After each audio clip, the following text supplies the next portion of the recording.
نوتدونی اولین فروشگاه نوت موسیقی در ایران.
سلام دوست من، شما پیشنمایش این آموزش رو مشاهده کردید.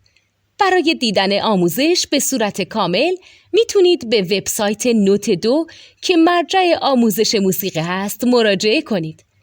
همچنین برای تهیه نوت موسیقی مرتبط با این آموزش هم میتونید به وبسایت نوتدونی که بزرگترین آرشیو نوت موسیقی در ایران هست مراجعه کنید.